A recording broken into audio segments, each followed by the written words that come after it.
أما بعد فأعوذ بالله من الشيطان الرجيم. بسم الله الرحمن الرحيم. إن الله يأمر بالعدل والإحسان. صدق الله مولانا العظيم. محترم حضرات، حمد و صلات کے بعد قرآن مجید فرقان حمید سورہ انفال سے ایک آیت مقدسہ تلاوت کرنے کا شرف حاصل کیا۔ ارشاد باری تعالیٰ ہے، ان اللہ یأمر بالعدل والاحسان۔ اللہ تبارک و تعالیٰ تمہیں امر کرتا ہے، تمہیں حکم دیتا ہے کہ عدل کرو اور احسان۔ پھر اس کے بعد کی آیتیں وَإِيتَاءِ ذِي الْقُرْبَى وَيَنْهَى، یہ بہت طویل مضمون۔ ہم صرف اس میں عدل پر گفتگو کر رہے، اور ہم نے یہ بتایا کہ اسلامی عدل، اگر آدمی 4 بچوں کا باپ ہے تو بچوں میں عدل کرے، کسی ادارے کا وہ افسر ہے تو اپنے ملازمین کے ساتھ عدل کرے، وہ اگر حاکم وقت ہے تو جو مقدمات اس کے پاس آئیں اس میں عدل کرے۔ اگر وہ قاضی ہے، بغیر امتیاز کے، بغیر کسی طرفداری کے، ان میں عدل کرے۔ اور یہ کہ اسلامی ایسے روشن اصول ہیں، دنیا نے کتنی ہی ترقی کی، بعض لوگ یہ کہتے ہیں اب اس میں ترمیم کی کوئی ضرورت ہے۔ الحمدللہ اسلامی قانون یا اسلامی عدل میں آج تک کسی ترمیم کی ضرورت نہیں، الا ماشاءاللہ کوئی ترمیم ہو بھی، کوئی نیا مسئلہ ہوگا اور اسی کے دیے ہوئے اصول کے مطابق اس میں کچھ ہوگا۔ میں صرف چند باتیں عرض کروں، کتنے ہی لوگ ترقی کر گئے مگر اسلامی عدل کے باہر نہیں نکل پائے، اور نہ اس سے بہتر کوئی نظام وہ دے سکے۔ میں چند باتیں عرض کرتا ہوں کہ کیسے رزین اصول ہوا۔ یہ کہ حضرت فاروق اعظم رضی اللہ عنہ کے زمانے میں ایک پورا نظام عدل بنا، اور اس کی سب سے اچھی بات اور اس کی روح یہ تھی کہ ریاست الگ ہو، عدالت الگ ہو۔ یہ 2 باتیں بڑی بنیادی ہیں۔ ساری دنیا اب تک اسی پر چل رہی کہ ریاست الگ ہوتی ہے، جج الگ ہوتے ہیں، حکومت کے جج نہیں ہوتے۔ کبھی حکمرانوں کے خلاف کوئی مقدمہ آ جائے تو بغیر تخصیص کے وہ اس میں عدل کرتے ہیں۔ حضرت ابو موسیٰ اشعری، یہ زرین اصول بتا رہا ہوں، میں مضمون اتنا طویل ہے، 1 آدھ گھنٹے میں اس کا احاطہ ممکن ہے۔ حضرت ابو موسیٰ اشعری رضی اللہ عنہ کوفے کے گورنر تھے۔ حضرت فاروق اعظم رضی اللہ عنہ بحیثیت امیر المومنین اپنے گورنر کو خط لکھا کہ دیکھو، جب قاضی متعین کرو، سب سے پہلی بات کہ اس میں تفقہ ہو، عالم ہو اور فقہ سے واقفیت رکھتا ہو، نہایت مدبر ہو۔ اور یہ ایک بات بظاہر آپ کو صحیح نہیں لگے گی، فرمایا کہ وہ قاضی بہت اونچی کلاس کا ہو، خاندانی اعتبار سے، مالی اعتبار سے وہ بڑے اونچے اعلیٰ گھرانے کا، جس کو قاضی متعین کیا جائے۔ اس کی وجہ کیا تھی؟ جب بڑے لوگوں میں سے قاضی ہو، مالدار لوگوں کا قاضی ہو، تو فاروق اعظم رضی اللہ عنہ سوچ یہ تھی کہ وہ عدل کے وقت میں رشوت نہیں لے گا، وہ خود ایک بہت بڑا آدمی ہوگا، کسی بھی بڑے آدمی کا مقدمہ آئے تو قاضی مروب نہیں ہوگا، یہ اس میں خصلت ہوگی جس کی وجہ سے ایسوں کو قاضی متعین کیا جائے۔ عالم دین ہو، فقہی جزیات پر اس کے مکمل مہارت ہو، اور کوئی مسئلہ اگر اس کے پاس آ جائے قرآن میں تلاش کرے، حدیث میں تلاش کرے، پھر اس کی نظیر تلاش کرے جس کو کہتے ہیں اجماع امت اور قیاس۔ اس میں بھی اگر اس کی نظیر نہ ملے تو پھر اپنا تفقہ، اپنا اس کا علم کیا کہتا ہے اس کے مطابق فیصلہ کرے۔ اور اس کی اصل یہ حدیث ہے، دو حدیثیں ہیں جو اس کی بنیاد ہے، وہ یہ ہے، بارہا آپ نے سنا مختلف عنوانات سے۔ ایک مرتبہ حضور علیہ السلام نے اپنے دور میں حضرت ابو موسیٰ اشعری کو یمن کا گورنر بنایا۔ اسی طریقے سے حضرت معاذ ابن جبل کو یمن کا گورنر بنایا۔ حضور نے گورنر بنانے سے پہلے ان سے ارشاد فرمایا فیصلہ کیسے کرو، کوئی قضیہ آ جائے، مقدمہ آ جائے۔ حضرت معاذ رضی اللہ عنہ کہا سب سے پہلے تو میں قرآن میں تلاش کر لوں، کہ اگر وہ جزیہ قرآن میں نہ ملے پھر میں حدیث میں تلاش کروں گا۔ فرمایا اگر وہ قرآن حدیث میں دونوں میں نہ ملے اب کیا کرو گے؟ ان کا پھر میں اپنے تفقہ سے کام لوں گا، جو اللہ نے مجھے علم و فضل دیا ہے میں اس سے کام لوں گا۔ حضور فرماتے نہیں جیسے آج کل بولی جا رہی ہے نا، قرآن اور سنت کے علاوہ کچھ نہیں۔ بعض ایسے ہیں جن کا خالی قرآن، اس کے علاوہ کچھ نہیں، یہ سب گمراہ طبقے۔ حضور فرماتے نہیں، اگر کوئی مسئلہ قرآن حدیث میں نہ ملے اس کو واپس بھیج دینا، کہنا جاؤ تمہارے مسئلے کا ہمارے پاس حل نہیں، مگر بات تو نہیں بنتی ہے۔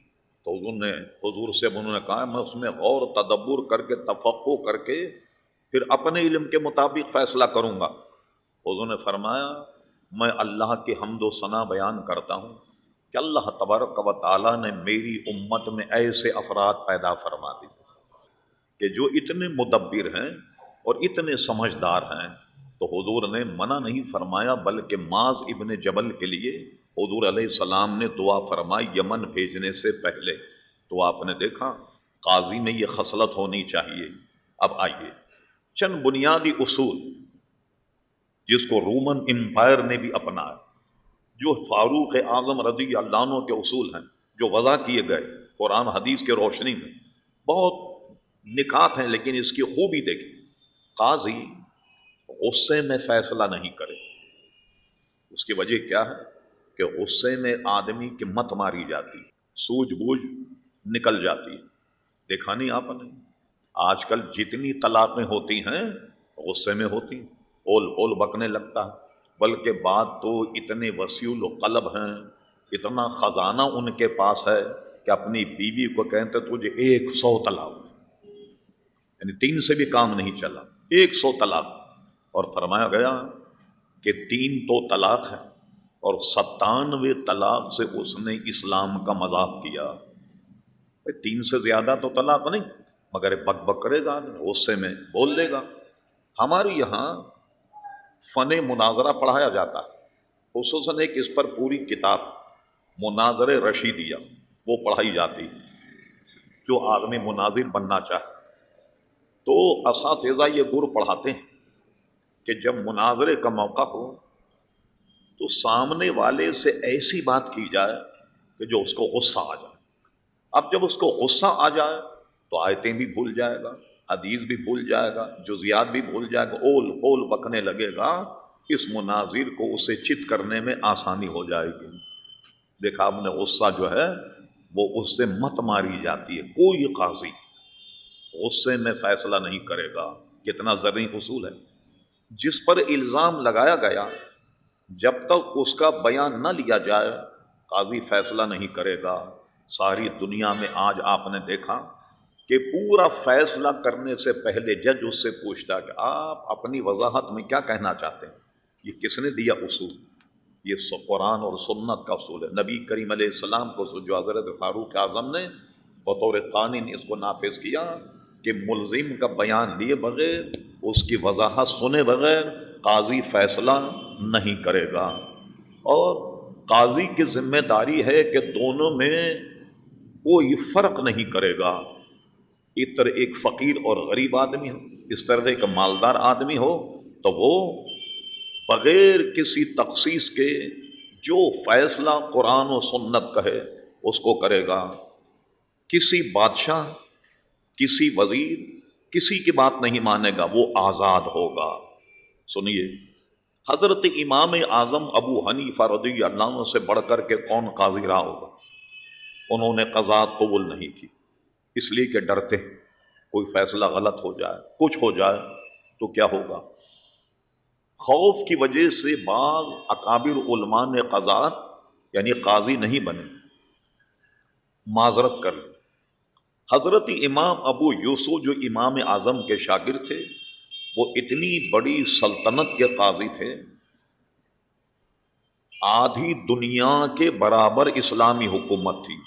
یہ تاشقند، سمرقند، بخارا، عرب، عراق وغیرہ یہ سب اسلامی سلطنتیں سے تھے ہارون رشید کے زمانے۔ جب ان پر قضات پیش کی گئی تو ہماری کتابوں میں ہے امام ابو یوسف نے قاضی بننے سے پہلے یہ شرط لگائی کہ بادشاہ سلامت، جب میں کوئی فیصلہ کروں اس فیصلے میں، اس قضیے میں نہ آپ کوئی سفارش کریں گے اور نہ آپ کوئی اس میں رائے دیں گے۔ بادشاہ نے ان سے وعدہ کیا کہ میں نہ کبھی کسی کی سفارش کروں گا اور نہ اپنی رائے دوں گا، جو قرآن و سنت کی مطابق فیصلہ وہ آپ کریں اور کبھی بھی میں مداخلت نہیں کروں گا۔ کیا ہوا؟ اب ہم حالات دیکھیں، جب سے قاضی اور ججوں کے فیصلے میں حکومت نے، کارندوں نے، وزارتوں نے جب مداخلت کرنی شروع کی تو آپ جانتے ہیں کیا حال ہوا۔ مسلمانوں کی تباہی دو طریقے سے ہوئی۔ تو سنیے کیا، ایک تو یہ کہ نظام عدل ختم ہو گیا، اپنے من مانے فیصلے آپ کروا لیں کورٹ کچہری سے الا ماشاء اللہ، اور دوسرا مسلمانوں میں جاسوسی نظام بالکل ختم ہو گیا۔ آپ پوری تاریخ پڑھ لیجئے، جب تک مسلمانوں میں جاسوس نظام ایک جال کی طریقے سے بچھا ہوا تھا، مسلمان حکمراں کامیاب رہے، اور نظام عدل کے معاملے میں وہ کوئی مداخلت نہیں ہوتی، سارا نظام چلتا۔ اور آپ تو شاید اتنی باریک بینی سے نہیں دیکھتے ہوں گے، ہمارے یہاں خود چیف جسٹس نے ایک تقریب میں یہ کہا کہ کفر سے تو معاشرہ چل سکتا ہے لیکن عدل کے بغیر معاشرہ نہیں چل سکتا۔ یہ اکبر جو بادشاہ گزرا ہے کتنا بے راروی کا شکار تھا، ایک دین اپنا ایجاد کر لیا۔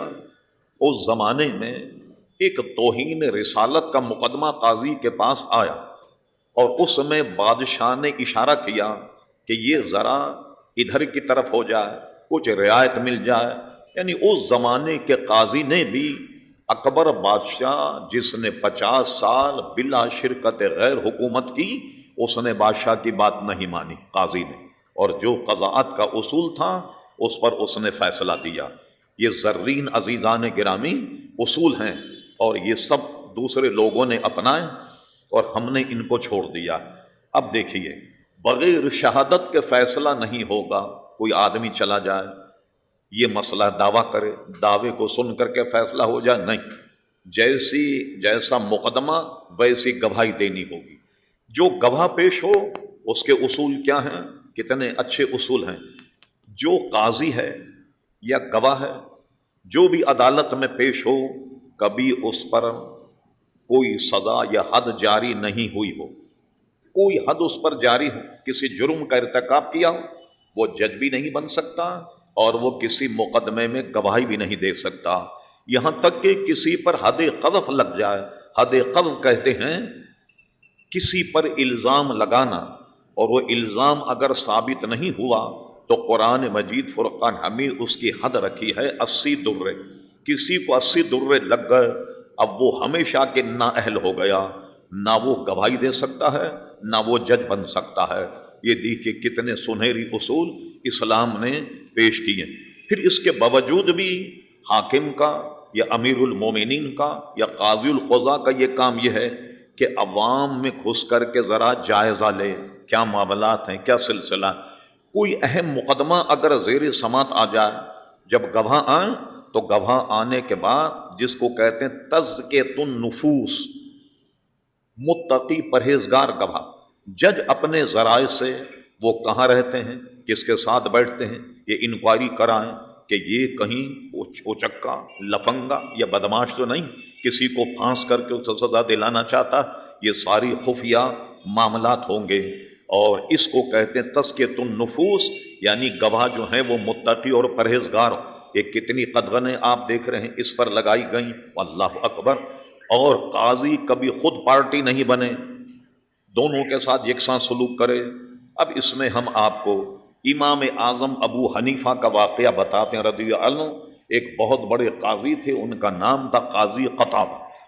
وہ ایک علمی لطیفہ بھی ہے اور اصول بھی ہے فقہ کا۔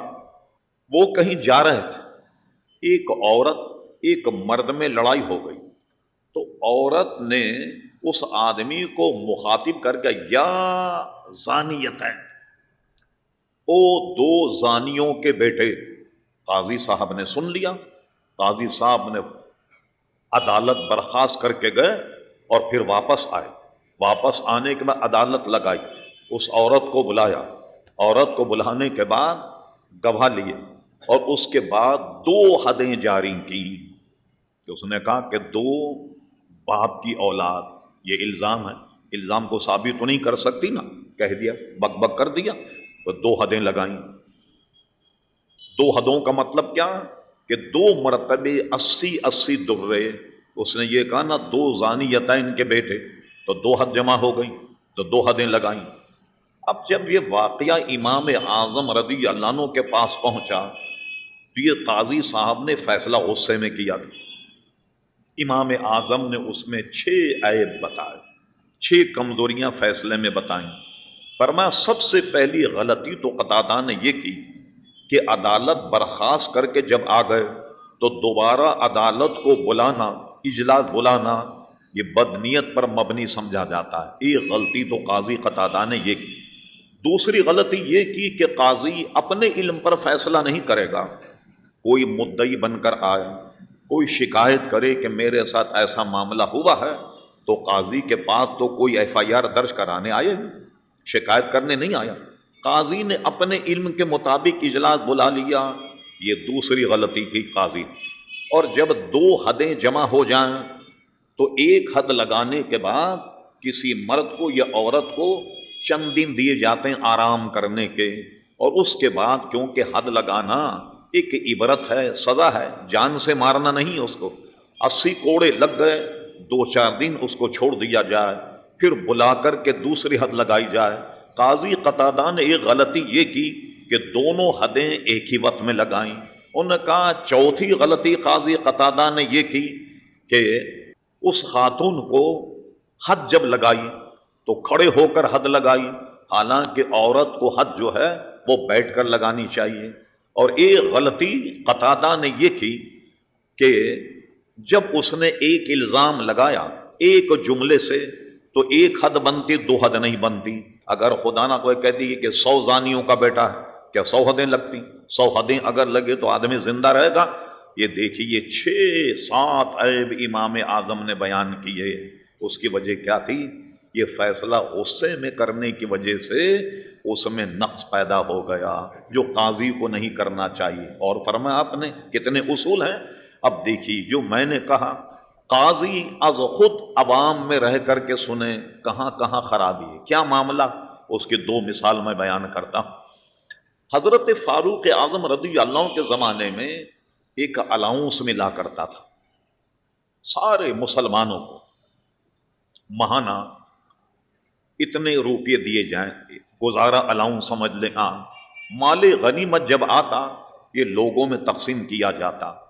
کسی کے یہاں بچہ پیدا ہو تو بچہ پیدا ہونے کے بعد جب بچہ کھانا کھانے لگ جائے، جب تک دودھ پیتا وہ وظیفہ نہیں ملتا۔ جب بچہ روٹی کھانے لگ جائے، اب چونکہ روٹی کھانے لگ گیا ہے اس لیے وظیفہ بچے کا شروع ہو گیا۔ یہ اندھیری گلیوں میں گشت کر رہے تھے تو ایک گھر سے کچھ آواز آئی تو کان لگا کر کے سننے کھڑے ہو گئے۔ وہ بچہ رو رہا تھا، وہ عورت یہ کہتی تھی کہ اس کا دودھ چھڑوا دوں، یہ کھانا کھانے لگ جائے تاکہ اس کا وظیفہ لگ جائے، کھانا کھانے جب لگ جائے، یعنی بالجبر اس کا دودھ چھڑا رہی تھی۔ اس میں دو قول ہیں۔ ہمارے امام اعظم ابو حنیفہ صاحبین کا قول یہ ہے کہ 24 مہینے دودھ پلانا چاہیے، 2 سال۔ امام اعظم ابو حنیفہ نے فتویٰ اس پر دیا کہ 30 مہینے مکمل ہو جائیں، اب خاتون ماں دودھ چھڑوا دے، 30 مہینے کے بعد دودھ پلانا جائز نہیں۔ اچھا، ایک مسئلہ اس سے حرمت رضاعت کا بھی ہوتا، پھیل جاتی ہے گفتگو، کیا کیا جائے؟ کسی بچے کی عمر 30 مہینے کی ہو گئی، 31 مہینے میں بچے کی عمر کے اس خاتون نے اگر کسی کو یا بچے کو جب دودھ پلایا، اس سے حرمت رضاعت ثابت نہیں ہوگی۔ اگر کوئی عمر 30 سال سے زیادہ ہو جائے تو حرمت ثابت نہیں ہوگی، اس لیے کہ بچے کی غذا دودھ نہیں رہا بلکہ روٹی ہو گئی۔ حضرت فاروق اعظم نے یہ دیکھا کہ بالجبر بچوں کا دودھ چھڑایا جا رہا ہے تاکہ وہ نوالا کھانے لگ جائیں تو ان کو وظیفہ مل جائے، سب سے پہلے اپنے دفتر جا کر یہ آرڈر جاری کیا کہ بچوں کا وظیفہ ان کے پیدا ہوتے ہی شروع کر دیا جائے تاکہ یہ نوبت نہیں آئے۔ یہ کیسا عدل ہے جو بچہ پیدا ہوا ہے اس کے ساتھ فاروق اعظم رضی اللہ عنہ کا، کہ بچہ پیدا ہوتے ہی بس اس کا وظیفہ شروع ہونا چاہیے، چاہے بچہ دودھ پیے نہ پیے، اس لیے کہ یہ بچے کے ساتھ زیادتی ہوگی کہ عورتیں اپنے بچوں کا دودھ جو ہے وہ جلدی چھڑا رہی اور وہ اپنے حق سے محروم ہو رہا۔ دیکھا آپ نے کیسا عدل فرمایا۔ ایک مرتبہ حضرت فاروق اعظم رضی اللہ عنہ، اس زمانے میں یہ باتھ روم، لیٹرین، بیت الخلا یہ نہیں تھے، اندھیرے میں خواتین و حضرات اپنی حاجت پوری کرنے جنگل جایا کرتے تھے۔ فاروق اعظم بھی جا رہے، ایک عورت نے آہ بھری، یعنی اس سے مراد یہ تھی وہ اپنے شوہر کو یاد کر رہی تھی۔ میں وہ کلمہ تو نہیں دہراؤں گا جس کا ترجمہ یہ بنتا ہے کہ اس کا شوہر کافی عرصے سے کسی بارڈر پر لڑ رہا تھا، اس نے ایسے آہ بھری کہ کاش کہ وہ آج میرے پاس ہوتا۔ فاروق اعظم نے اس عورت کو اندھیرے میں دیکھ لیا، اس کے پیچھے جاسوس لگا دی، یہ کون؟ اس کی خبر لاؤ۔ جاسوس اس کے پیچھے لگ گئے۔ خبر لانے کے بعد جاسوسوں نے بتایا، مخبروں نے، حضرت اس کا شوہر ہے جو کئی مہینوں سے بارڈر پر کسی جنگ میں گیا ہوا ہے، اور یہ اس کی بیوی۔ اصول دیکھیے آپ، قضا۔ حضرت فاروق اعظم نے اپنی بیوی سے پوچھا، کتنا عدل، اپنی بیوی سے پوچھا یہ بتاؤ کوئی شادی شدہ عورت اپنے شوہر کے بغیر کتنے مہینے رہ سکتی؟ سمجھے نا میری بات؟ شوہر اگر پاس نہ ہو کتنے مہینے رہ سکتی؟ آپ کی بیوی نے بتایا زیادہ 4 مہینے۔ کیا مطلب ہوا اس کا؟ تھوڑا سا میں کھول کے بیان کر دوں۔ 4 مہینے سے زائد کسی کا شوہر نہ ہو، شیطانی وسوسے دل میں جنم لیتے رکھتے ہیں۔ خدا نہ خواستہ کسی برائی کا ارتکاب نہ کرے، معاشرے میں کوئی نیا فساد برپا نہ ہو جائے، یہ ساری چیزوں کی جڑ اور بنیاد یہ ہے۔ جب ان کی بیوی نے کہا کہ 4 مہینے سے زائد شوہر بیوی سے الگ نہ رہے، اور بیوی جو ہے 4 مہینے سے زیادہ نہیں رہ سکتے بے شوہر، آپ نے آن کر سب سے پہلے صبح آرڈر یہ جاری کیا کہ اب کوئی سپاہی بھی 4 مہینے سے پہلے سرحد پر نہیں رہے گا۔ دیکھ لیں رجسٹر میں بھیجنے کے بعد جب 4 مہینے ہو جائیں ان کو واپس بلا لیا جائے، نئے مجاہدین کو دوبارہ بھیج دیا جائے، اور یہ آرڈر جاری کر دیا تاکہ خواتین کو کوئی برائی کا ارتکاب کرنے کا سوال ہی پیدا نہ۔ ایک روایت ذرا تھوڑی سی مختلف ہے، ہو سکتا یہی ہو یا کوئی اور روایت ہو۔ اس عورت نے جب آہ بھری، کسی آدمی کا نام لے کر کے کہا کاش یہ آدمی میرے پاس ہوتا۔ فاروق اعظم نے جاسوس لگا دیے، کون عورت؟ پتہ لگ گیا عورت، پتہ لگا کہ اس کا میاں جو ہے وہ بارڈر پہ لڑ رہا۔ کہا جس عورت مرد کا اس نے نام لے کر آہ بھری وہ مرد کون ہے؟ اس کو تلاش کیا گیا تو آپ کے جاسوس بتا حضور وہ مدینہ شریف کا بڑا حسین اور جمیل آدمی، بڑا خوبصورت ہے۔ آپ اور ہم اسی معاشرے میں رہتے ہیں، شوہر پاس نہ ہو، کہ حسین جمیل مرد ہو، تو کچھ معاملہ گڑبڑ تو ہوتا، اس کی طرف رجحان تو ہوتا۔ حضرت فاروق اعظم نے اس مرد کو بلایا اور بلانے کے بعد کہا یہ معاشرے کو بچانے کے لیے، اس کا زیادتی نہیں، معاشرے کو بچانے کے لیے خوبصورت تھا، فرما نائی کو بلاؤ، اس کا سر مونڈ دو۔ اس کا سر مونڈ دیا تاکہ اس کی حسن و جمال جو ہے وہ متاثر ہو جائے۔ اب جناب سر مونڈنے کے بعد وہ جب باہر نکلا ذرا تیل ویل لگا کر کے تو یہ اور چمکنے لگ گئے۔ سپاہی آئے کہنے لگے حضور یہ تو بال مونڈنے کے بعد اور چمکیلا ہو گیا۔ فرمایا بلاؤ اس، بلانے کے بعد فرمایا اس کو مدینہ بدر کر دو، اور اس کو فرمایا جاؤ مدینہ شریف کے باہر اپنے معاملات گزارو، تمہاری وجہ سے معاشرے میں خرابی پیدا ہو رہی۔ چلیے اس کو مدینہ بدر کر دیا، بظاہر اس کا کوئی قصور تھا مگر معاشرے میں خرابی پیدا نہ ہو، ماحول میں۔ ایک مرتبہ پھر مدینہ شریف آ گیا، سپاہی پکڑ کر کے لے آئے کہ حضور یہ پھر مدینہ شریف میں گھوم رہا۔ فرمایا کیا بات، ہم نے پابندی لگائی تھی مدینہ شریف میں آنے پر، مدینہ بدر کیا کائے کے لیا؟ کہا میں اپنی اماں سے ملنے آ۔ فرمایا اماں کو بھی ساتھ لے جاؤ، آئندہ یہاں نہیں آنا۔ اور فوراً آرڈر جاری کر دیا کہ 4 مہینے سے زائد کوئی سپاہی بھی بارڈر پر نہیں رہے گا، اور فوراً اس کو گھر بھیج دیا جائے۔ اب مجھے بتائیے یہ اصول جب ہم نے توڑے تو معاشرے میں ہنگامہ پیدا ہوا، برائیاں پیدا ہو گئیں۔ آج ہمارے فوجی بھائیوں کو دیکھ لیں، اللہ اکبر، 1 سال 2 سال تک اپنے گھر نہیں آتے، بچے بیوی پریشان، سب وقت گزارتے ہیں۔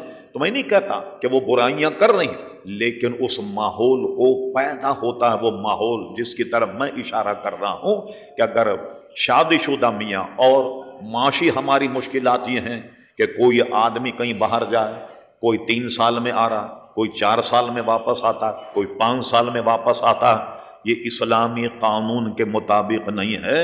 یہ بال بچے دار آدمی ہے تو بچوں کے ساتھ، اس کی بیوی کے ساتھ بہت زیادتی۔ عزیزان گرامی، تو یہ بتا رہا تھا کہ یہ عدل کے اصول ہیں جو حضرت فاروق اعظم رضی اللہ نے وضع کیے، اور جن پر میں نہیں کہہ رہا، بڑے بڑے انگریز، بڑے بڑے قانون دانوں نے مقالے لکھے۔ حضرت فاروق اعظم رضی اللہ تعالی عنہ کے عزیزان گرامی ان تمام اصول پر وہ اصول انہوں نے اپنا۔ چلیے اب کیا ہوا، امیر المومنین کا دور ختم ہوا، اب بادشاہ اسلام آئے۔ آپ یقین جانیے جب تک اسلامی بادشاہ حکومت کرتے رہے انہوں نے سارے اصول کا بھی جائزہ لیتے رہے، اور ان کی یہاں وہ خود بے رحمہ ضرور تھے، کچھ خرابیاں ہوں گی ان میں، مگر نظام عدل میں کہیں رخنا نہیں پھیلا، اور نظام جاسوسی میں کہیں رخنا نہیں پھیلا۔ آپ انٹرنیٹ پر جائیے اور اس پر آپ ہم فرے کے اعترافات کو پڑھیے۔ یہ ایک نو آبادیاتی جاسوس تھے برطانوی 8، جس میں ایک خاتون تھی یا 7، ایک خاتون تھی۔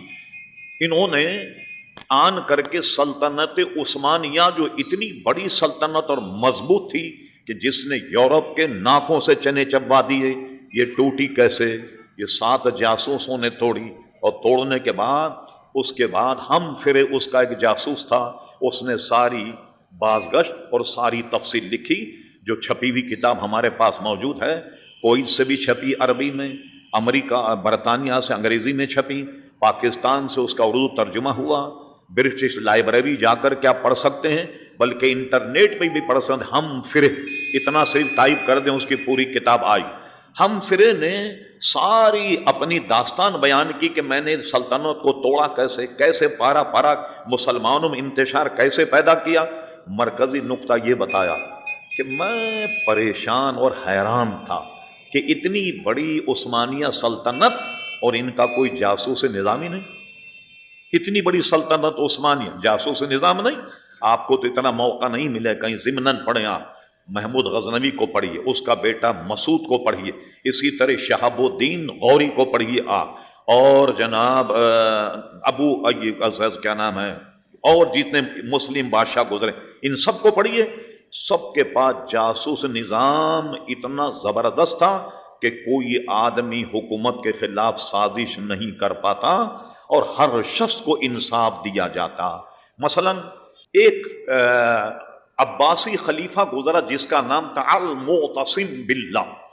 اس نے کیا کیا تھا، اپنے شہر میں جہاں رہتا تھا وہاں کے ایک آدمی کو اس نے کہا کوئی خلاف معمول بات ہو، دیکھو ہم سے ملنا تو ذرا مشکل کام ہوتا، کہ بھئی ادھر جائیے ادھر جائیے جائیے جائیے، اس کے بعد بادشاہ سے ملاقات۔ تم ایسا کرنا کوئی ایمرجنسی معاملہ ہو نا، مجھے توجہ دلانی، تو مینار پر چڑھ کر کے اور بے وقت میں اذان کہہ دینا، میں سمجھ جاؤں گا کوئی خلاف معمول واقعہ ہوا۔ غیاث الدین بلبل نے اپنے محل کے سامنے ایک زنجیر لگا دی، جو آدمی اس کو ہلا فوراً باریہ ہو جائے، فوراً اس کو بلا لیا۔ کسی نے ڈنکا لگا دیا تھا اپنے گیٹ کے آگے کہ اس کو آ کر کے ڈنکے کو بجاؤ، فوراً سپاہی لے جائیں بادشاہ کے دربار۔ اور جو انصاف دلائے، قاضی ہو، امیر المومنین یا بادشاہ، اس کو ہمہ وقت اپنے دروازے کھلے رکھنا چاہیے ہمیشہ۔ اور حدیث شریف میں ہے جو مرجع خلائق بن جائے، جیسے قاضی ہو یا بادشاہ ہو یا امیر المومنین، وہ اگر عوام کے لیے اپنے دروازے بند کر دے تو اللہ تعالیٰ آسمان سے رحمت کے دروازے اس کے لیے بند کر دیتا۔ ہمہ وقت وہ تیار ہے انصاف دینے کے لیے۔ اب سنیے قصہ، اس کو نظام الملک طوسی نے اپنی کتاب میں اس کو لکھا۔ طوسی لکھتا ہے جو اپنے زمانے کا وزیر تھا، اس نے کہا ایک بہت بڑا سرمایہ دار تھا، ایک غریب کے 600 دینار کھا گیا۔ وہ غریب بیچارہ گھومتا رہا، بڑے بڑے سرمایہ داروں سے اس نے سفارش کروائی، مگر وہ ایسا فرعون بنا ہوا تھا کہ اس نے پیسے نہیں دیے۔ اب آدمی بہت جب پریشان ہو جاتا، آپ دیکھیں گے واویلا کرتا، چیخ پکار کرتا۔ وہ ایک دن بغداد کی جامع مسجد میں آن کر گڑ گڑانے لگا اللہ کے دربار، مولا کوئی تو بندہ بھیج جو میری مدد کرے، میں غریب آدمی، میں تو لٹ گیا پٹ گیا، کہیں انصاف نہیں مل رہا، کچھ نہیں ہو رہا، وغیرہ وغیرہ۔ خوب جب اس نے بھڑاس نکال لی، ایک فقیر درویش بیٹھا تھا، اس نے گفتگو مکمل کرنے کے بعد اپنے پاس بلایا۔ طوسی لکھتا ہے اپنے پاس بلا کر کہا کہ کیا معاملہ ہے؟ اس نے کہا جاؤ درویش، بڑی بڑی میں سفارش سے کرا چکا، یار تم پوچھ رہے ہو کہ کیا معاملہ؟ بتانے میں حرج کیا؟ اس نے تفصیل بتائی۔ انہوں نے کہا میری بات مانو گے؟ انہوں نے کہا ٹھیک بتاؤ کیا ہے؟ کہ لے فلاں مسجد میں چلے جاؤ، جو دکانیں بنی اس میں ایک بوڑھے درزی کی دکان، تم اس سے شکایت کرو کہ یہ سرمایہ دار میرے پیسے واپس نہیں کر رہا۔ انہوں نے کہا او درویش، بڑی بڑی لوگوں کی بات تو اس کم وقت نے مانی نہیں، وہ بھائی تو کہاں درزی کے پاس مجھے بھیج رہا؟ کہ بھائی جانے میں حرج کیا ہے، کوئی نقصان تو ہوگا نہیں نا تمہارا۔ ذہن میں سوچنے لگا یہ درویش بھی کیسا بے عقل آدمی ہے، بڑی بڑی سفاروں سے مسئلہ حل نہیں ہوا، اور یہ سے مجھے درزی کے پاس، چلیے بتا، درزی کے پاس چلا گیا۔ درزی بیچارہ اپنا کام کر رہا تھا، اس نے ساری داستان بیان کی۔ درزی کو بے فکر ہو، پیسے تمہیں مل جائیں۔ اس نے اپنے یہاں جو لڑکا کام کر رہا تو اسے بلا، یہ بڑا اختصار کا واقعہ تو اس نے بڑا طویل لکھا، اس کو بلایا، بلان مار کر جاؤ اس کمبخت کے پاس، اس کو میرا نام لو، کہنا اس نے بھیجا، اس کے پیسے واپس کر۔ اب یہ وہاں گیا، اس نے کہا ٹھیک ہے جاؤ تم ابھی لانا۔ وہ لڑکا آیا، کہنے کی جو پیسے لے کر کے آ رہا، تھوڑی دیر آپ ٹھہر جائیں۔ وہ پیسے لے کے آگے اور اس کو اس نے دے دی۔ دینے کے بعد اس کی دعوت بھی کبھی آؤ بھگت کی وغیرہ وغیرہ۔ یہ بیچارہ پریشان کہ بڑی بڑی سفارشیں میں نے لگا لی، وہ ایک درزی میں اتنا پاور کہ وہ چلا آیا، پیسے بھی لے لیے، دعوت بھی کی، معافی بھی مانگی، معذرت بھی کی، کام تو ختم ہو گیا۔ میں اس نے کہا درزی صاحب یار یہ راز تو بتاؤ کیا؟ کہنے کہ سنو یہ راز کیا؟ راز یہ ہے، ایک مرتبہ میں دکان پہ تھا، ایک ترکی، ایک غنڈہ بدماش تھا، ایک شریف عورت جہاں سے جاری، اس نے پکڑ کر اس کو اندر اپنے مکان میں کھینچ لیا، اور جب میں اور ہمارے لوگ گئے، اس نے اپنے غلاموں کو بھیج کر ہماری خوب پٹائی کی اور اندر عورت کو بند کر دیا۔ میں پریشان رہا رات بھر، کہ شریف عورت چیخ رہی ہے، چلا رہی ہے، میں شادی شدہ ہوں، میں اوباش نہیں، میں بازاری عورت نہیں، میں شریف، مگر نہیں، اس کو لے گیا اندر۔ کچھ میری سمجھ میں نہیں آ رہا اس عورت کو کیسے بچایا جائے، تو میں نے سوچا کچھ رات بیت گئی، میں مینار پر چڑھ کر کے اذان کہہ دوں، کیونکہ سارے بدماش جو ہیں وہ جب صبح طلوع ہو جائے تو باز آ جاتے ہیں ساری حرکتوں سے، تو یہ خاتون کو باہر نکال دے گا۔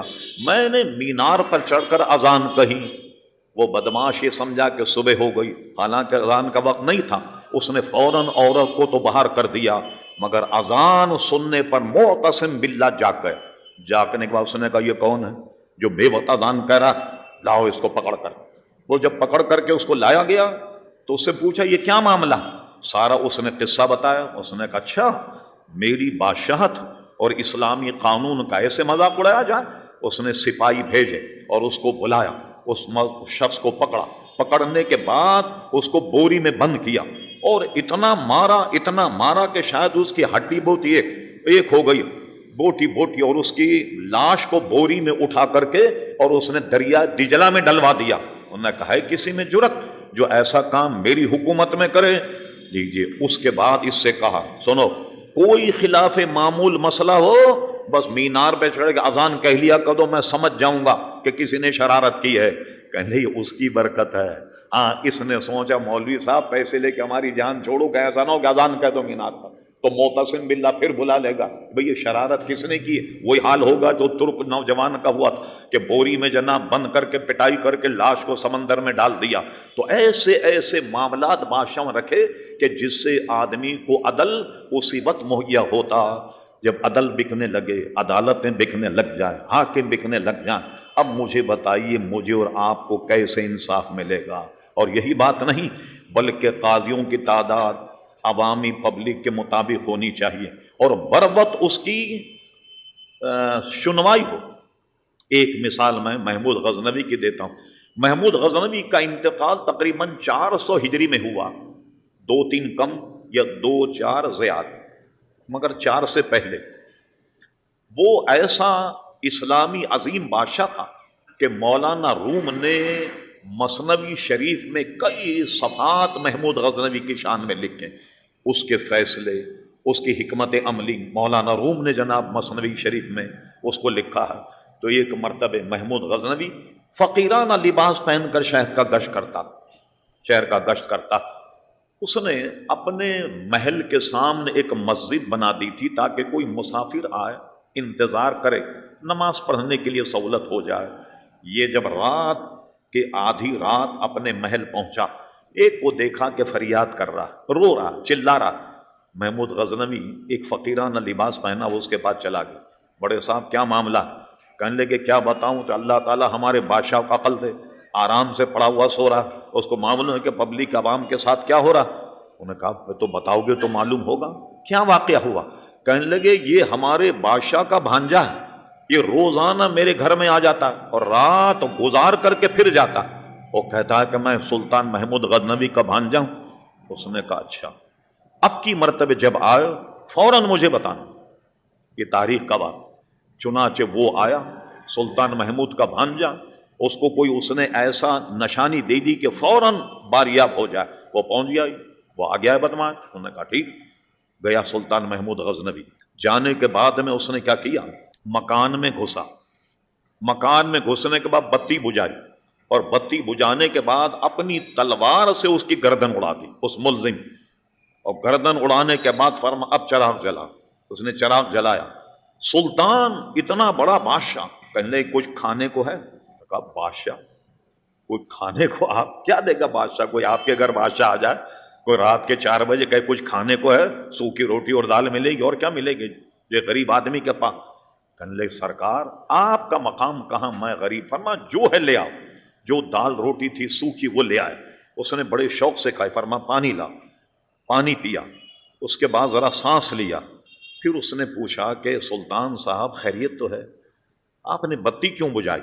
فرما نے بتی اس لیے بجھائی کہیں ایسا نہ ہو کہ یہ میرا بھانجا ہو تو بہن کی محبت میں اندھا ہو جاؤں اور سزا دینے سے بچ جاؤں، اس لیے میں نے چراغ بجھایا اور اللہ کا شکر ادا کیا الحمدللہ۔ یہ کس لیے کہا؟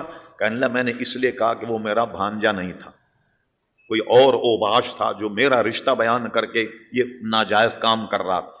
دوسرا یہ کہ آپ نے کھانا مانگا اور یہ دال روٹی چٹنی روٹی آپ نے کھائی اور پانی بھی پیا۔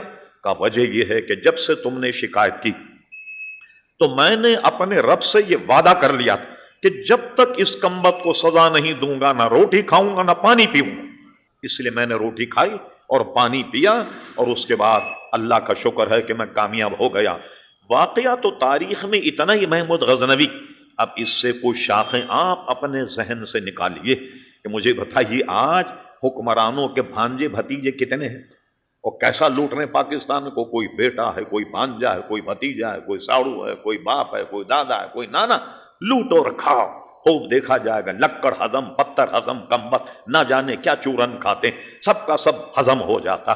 تو آپ نے دیکھا اس کا راستہ کیسے روک دیا گیا۔ اتنے قاضی، عدالتیں، سب کچھ ہوتے ہوئے حاکم کا کام یہ ہے وہ لوگوں کی معاملات، مسائل کو خود جا کر کے دیکھے کہ اس کے ساتھ عدل ہو رہا ہے نہیں۔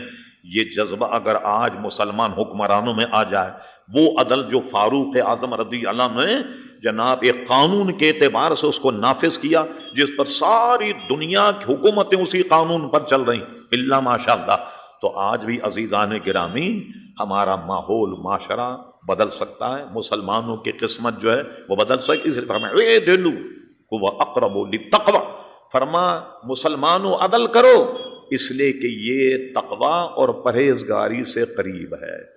تو جہاں آپ جس پوسٹ پر بیٹھے ہوں، جس نشست پر بیٹھے ہوں، اپنی رعایا، اپنے ملازمین، اپنے گھر والوں کے ساتھ عدل سے کام لیجیے۔ اللہ تبارک و تعالی ہمارے حکمرانوں کو، ہمارے ججوں کو، سب کو اللہ تبارک و تعالی عدل کی توفیق عطا فرمائے۔ وما علینا الا البلاغ۔